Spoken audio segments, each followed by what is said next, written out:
Hello, everyone. Today I'll discuss the beautiful relation between the devotee and the Lord. So it would be in a form of question and answer form. So, what happens when Prakriti loses her balance? When Prakriti loses her balance, different evolutionary changes begin. And what are different stages of evolutionary changes in the flow of creation? So there are basically three stages, and they are Kausiki Shakti, Bhairavi Shakti, and Bhavani Shakti. Kausiki Shakti is also known as Shivani Shakti. So let me explain about these stages and these flow of creation. Shakti is also known as Shivani Shakti, and it is a stage where there is no imbalance of forces, and Prakriti is called Kausiki Shakti. She is responsible for the creation of the kosas. Kosas mean layers of mind. In this supreme stage, Koski remains unmanifested and remains as the primordial cause of all subsequent manifestations. Another one is Bhairavi Shakti. At this stage of Prakriti, triangle of forces loses its equilibrium. So at this stage, Prakriti is expressed as a straight line emerging from one of the vertices of the unbalanced triangle, and it is called the Bhairavi or intermediate stage. So at this stage of expression, there is no wave, so creation remains beyond the scope of perception. At this stage, Nad, which means flow without curvature, there is no curve. At this stage, Nad is converted into Kal. Kal means flow with curvature. So that creation comes within the scope of perception. Now, let's understand what Kal and Nad is. Nad is its primordial sound, the origin of all vibrations, and Kal means time. And it is Bhavani Shakti. When Bhavani Shakti attains the form of Kal, means time, she is called Bhavani Shakti, and thus begins Prakriti's third stage of expression. So, Bhavani Shakti is active in air, light, vital energy, and numerous other entities, and is responsible for maintaining the coordinating link between the crude and the subtle. Let's talk about these stages again. First one is Kausiki Shakti. It is also said to be cosmic cognitive faculty, and it is subtle mental layer that deals with refined ideation, and it lifts mind towards higher subtle thoughts and spiritual awareness. And this second one is Bhavani Shakti, which is also known as a cosmic operative faculty. It is the dynamic energy that operates the universe, manifesting the ideation of the cosmic mind into actual form and actions. Third is Bhairavi Shakti. It is also known as cosmic terrifying faculty or cosmic overcoming power. So it represents the force that destroys obstacles, both internal and external, and it is a fierce but benevolent energy that clears the path for spiritual and moral progress. So now let's understand what happens when a devotee does intuitional practice, means sadhana, meditation. When a devotee does intuitional practice or sadhana or meditation, devotees elevate themselves from Bhavani Shakti to upper subtle stage, that is Bhairavi Shakti, and these Bhairavi Shakti again rises up to Kausiki Shakti and finally attains oneness with the supreme entity. So we need to understand who attains Purushottam, means who attains supreme being. When devotees ideate upon Purushottama, they certainly attain Purushottama, and the process is only sadhana. It is a process where we chant various kinds of mantras, and all we have to focus on various chakras of our body, and this way we can attain Purushottama. So there is another question: who does not attain Purushottama? I mean, who does not attain supreme being? Supreme being.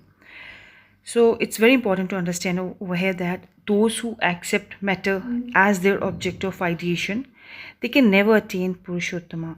Such people will invariably, uh, uh, degenerate towards the staticity of Bhavani Shakti, and their entire being will ultimately be converted into inert matter. In Hindi, we say Jad Padarth. So, inert matter is which cannot move that way. So, what does it mean to ideate on Purushottama? So, let's explain. It means to transform Bhavani into Bhairavi and Bhairavi into Koshki, thereby establishing oneness between the devotee and the Lord. It is the process of transforming crude waves into subtle waves. Here's another point to understand what happens when one's movement is towards crude. When we go down, to the cruder stuff. So what happens? So one's physical waves will become cruder and cruder. And over here, physical waves means, Bhavani Shakti. So to transfer Bhavani Shakti into Bhairavi Shakti, what is important? It's over here, it is very important to understand. Shraddha and Virya, these are two important aspects. So without spiritual practice, this transformation is impossible. So let's understand on the path of sadhana, who is greater, a bhakta or karmi. Bhakta means devotee and karmi means person of action.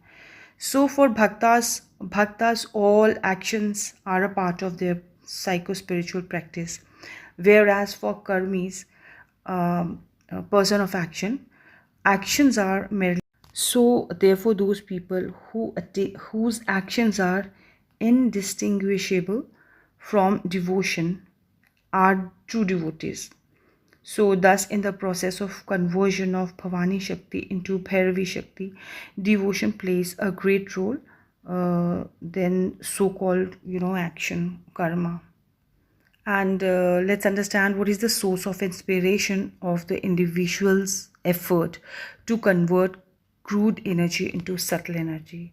So cognitive faculty is the source of inspiration, and Bhairavi Shakti is prevented from being converted into Bhavani Shakti with the help of the cognitive faculty. And with the help of cognitive faculty, this Bhairavi Shakti is merged in the cognitive flow, that is Chit Shakti. So why people in this materialistic world are puffed up with vanity? Why are they so much obsessed with material world? It is because their Bhairavi Shakti is gradually converted into Bhavani Shakti, which means the flow of Shakti towards crude stuff. So, why can devotees expand their Bhairavi Shakti? It is because they cherish this desire, the desire for supreme union with the cognitive faculty, that is Chit Shakti. They do not ask Supreme Being for wealth, opulence, fame, or children, or any worldly things, but rather pray, O Lord, please manifest yourself fully in me. Make me yours, O Lord. They continue to pray like this until they merge in the Supreme. So they continue their efforts to attain Supreme with the physical and psychic strength already bestowed upon them by Supreme Entity. So, how should we pray to God? It's another important thing to understand. One should pray to Paramapurusha. Oh Lord, I am working with the strength given by you. Let me not make the mistake of taking it to be my own power. So let me not forget you, O Lord. Great. Well, when do sadhakas observe that all finite entities of the universe are separate from one another? And when do sadhakas discover that all those previous differentiations have vanished into nothingness? Well, as long as sadhakas remain within the scope of Bhavani Shakti, the waves are not straightened, and they have to straighten these unstraightened waves in Bhavani Shakti to straighten Bhairavi Shakti. So as soon as these waves are straightened, the more Bhavani will be transformed into Bhairavi Shakti. So therefore this straightening of waves is the first stage of sadhana. So as long as sadhaks remain within the scope of Bhavani Shakti, they observe that all the finite entities of the universe are separated from one another. But when they enter the bonds of Bhairavi Shakti after straightening the waves of Bhavani Shakti, they discover that all those previous differentiations have vanished into nothingness.